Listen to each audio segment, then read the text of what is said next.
है, सुंदर सुंदर वृक्ष रोमावलियां हैं, चारों तरफ खूब हरियाली है, ऐसा वृंदावन। वृंदावन की हरी हरी घास को देख करके कन्हैया प्रसन्न हो गए। मैया से बोली, मैया मैं यहाँ गाय चराना शुरू करूंगा, गाय चराऊंगा। मैया हंसी, मैया कहने लगी, दारी के अभी इतना छोटो सो है, क्या गाय चराएगा। कन्हैया ने मुंह फुला दिया, रोनी सूरत बना दी। मैया ने लगा ये तो इसको बुरा लग गया। मैया कहने लगी, पहले तो बछड़ा या पछिया चराना शुरू कर दे, बड़ा होगा तो गाय भी चराएगा। तो कन्हैया वृंदावन में बछड़े चराना शुरू कर रहे हैं, बछड़ों के साथ जा रहे हैं, आगे आगे बछड़ा बछिया, पीछे पीछे कन्हैया। एक वत्सासुर नाम का दैत्य बछड़ों में बछड़ा बन के आ गया, मिल गया। हमारे कन्हैया पहचान गए, ये तो गड़बड़ है। उस वत्सासुर का पैर घुमा करके दे मारा, सोई वत्सासुर का उद्धार कर दिया। बोले वत्सासुर मर्दन भगवान की जय हो। ऐसे ही एक दिन भगवान बछड़ों को पानी पिलाने गए। कहाँ? यमुना जी के तट पर। वहां बैठा हुआ था अघासुर, ये पूतना का बड़ा भाई है अघासुर। इसने बगुला बन करके भगवान को पकड़ करके मुख में निगल लिया। भगवान ने इसके पेट में इतनी गर्मी की, उसे लगा जैसे आग का अंगारा खा लिया हो। भगवान ने मुख द्वार से बाहर आए और उसकी चोंच पकड़ करके बीच में चीर दिया और बकासुर का भी उद्धार कर दिया। एक दिन प्रभु ने अपने ग्वाल वालों मित्र मंडली से कहा कि चलो आंख मिचोने का खेल खेले। इतने में आगे अघासुर अजगर रूप बनाया, मुंह फाड़ करके जीभ धरती में सटा करके बैठ गया। ब्रजवासी बोले, चलो चलो इस गुफा में घुस जाते हैं, छिप जाते हैं। आंख मिचोने का खेल भी यहाँ कोई नहीं देखेगा, यहाँ छिप जाते हैं। जैसे जाने लगे भगवान ने आवाज दी, मत जाओ मत जाओ, लेकिन किसी ने नहीं सुनी। भगवान हमको भी आवाज लगाते हैं, मत करो गड़बड़ हो जाएगा, लेकिन फिर हम नहीं सुनते।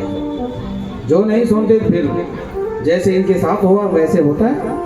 वो गुफा में प्रवेश, उन्होंने सोचा ये गुफा है, उसमें चले गए।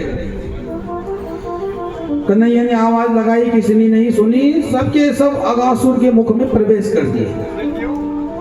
और जैसे सारे ब्रजवासी घुस गए, उसके अंदर चले गए, तो तुरंत उस अजगर ने मुख बंद कर दिया और सबके सब अघासुर के मुख में बंदी बनाएंगे।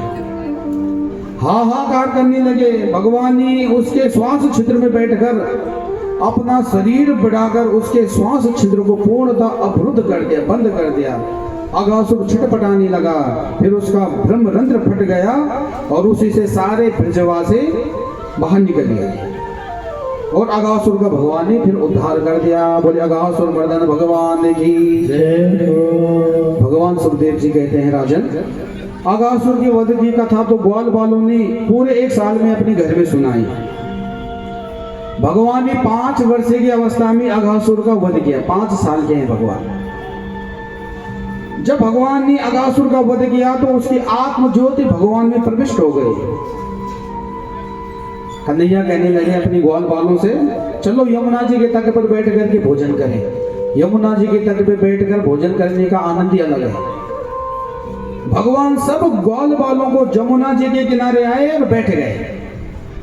सबके सब भोजन के डिब्बे पोटली आदि जो भी था, लंच बॉक्स सब ने खोला, एक गोल चक्र बना दिया और सबके बीच में भगवान बैठ गए। कैसे लग रहे भगवान? सुखदेव जी के भाव में शब्दों को सुनो। विप्रद वेणु जठर पटयो श्रृंग वेत्री चकक्षे वामे पाणो विषण वसण कवलम तदपलंगांगुलीसो तिष्ठन् मध्ये स्वपरिसो हृदो हास्यन्दर्मभिः स्वर्गे लोके न सति बुभुजे यज्ञ भुगपाल के निहि। भगवान भोजन करते समय पीतांबर को कमर में बांध लेते हैं। देखो सुंदर भगवान के दर्शन करें, पीतांबर कमर पे बंधा हुआ है। भगवान ने अपनी मुरली को, बंसी को कमर के फेंटे में खोसा हुआ था ऐसे।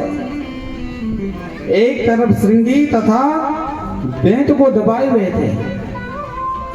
बाएं हाथ में दही भात का ग्रास लिया हुआ है भगवान ने। अंगुलियों में भगवान ने अदरक नींबू आदि का अचार दबाए हुए थे। भगवान हास परिहास के द्वारा अपनी चारों ओर बैठे हुए बालकों को आनंदित कर रहे थे। बड़ा आनंद की छटा है। ये सारा दृश्य ऊपर स्वर्ग में देवता देख रहे हैं। देखे यज्ञ भोक्ता भगवान आज बाल केली कर रहा है, कैसे जूठन गा रहे हैं, क्या लीला कर रहे हैं। इधर ब्रह्मा जी को संशय हुआ। ब्रह्मा जी ने कही गड़बड़ है, ऐसे जूठन कैसे खा सकते भगवान। तो ब्रह्मा जी परीक्षा लेने आ गए। देखो भगवान और ग्वाल वाले तो यमुना जी के तट पे हैं, बछड़े कहीं घास आदि चर रहे हैं। तो ब्रह्मा जी आए तो सारे बछड़ों को गायब कर दिया। भगवान उन बछड़ों को देखने गए। ग्वाल वाले वही यमुना जी के तट पे हैं। भगवान बछड़ों को देखने गए तो सारे बछड़े गायब। भगवान जितने बछड़े थे उतने ही रूप में बन गए, बछड़े हो गए। जैसे यमुना जी के तट पे आए तो सारे ग्वाल बाल सब गायब। भगवान जितने ग्वाल बाल थे उतने रूप में बन गए।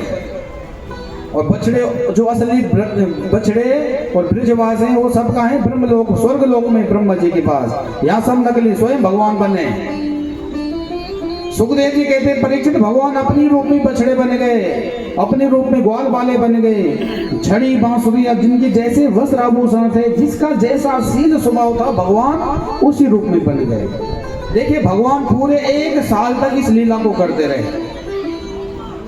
लगभग 1 वर्ष के बाद दाऊ भैया को, बलराम जी को संदेह होने लगा कुछ गड़बड़ है। और दाऊ भैया ने भगवान से कहा नेते सुरेशा ऋषयो न चेते तुम्हें भाषस विदासरेति। भगवान श्री कृष्ण ने संक्षेप में ब्रह्मा जी के द्वारा बछड़ों को ग्वाल बालों को चोरी होने की बात बता दी। दाऊ भैया से बोलते कि महाराज ये सब घटना हुई। अब इधर लगभग 1 वर्ष बीतने पर ब्रह्मा जी को लगा कि जरा नीचे चलकर देखो क्या हो रहा है। जैसे ब्रह्मा जी स्वर्ग लोक से नीचे आए, देखा तो जितने बछड़े वही बछड़े भगवान बने, जितने ग्वाल वाले ब्रजवासी सब आए, पूर्ववत लीला कर रहे हैं। अब ब्रह्मा जी समझ गए ये तो साक्षात नारायण है, मैं तो फालतू में परीक्षा ले रहा था। और ब्रह्मा जी तुरंत भगवान की स्तुति करने लगे। नौमिडं ते बभ्रूपुसे तडिदम्बराय गुंजान वतन संपरे पिच्छलान मुखाय वन्यस्त्रजे कवलवेत्र विषाण वेणु लक्ष्म श्रे मृदुपरे पुष्पांग जाय। सुंदर स्तुति ब्रह्मा जी ने करी है। स्तुति करने योग्य प्रभु हे नारायण, नीले बादलों के समान से शोभा संपन्न, चमकते हुए पीतांबर को धारण करने वाले, गले में गुंजा की माला, कानों में कुंडल, सिर पर मोर मुकुट, सुशोभित मुख वाले, हाथ में दही भात का ग्रास लिए, बगल में श्रृंगी भेंट आदि दबाए हुए,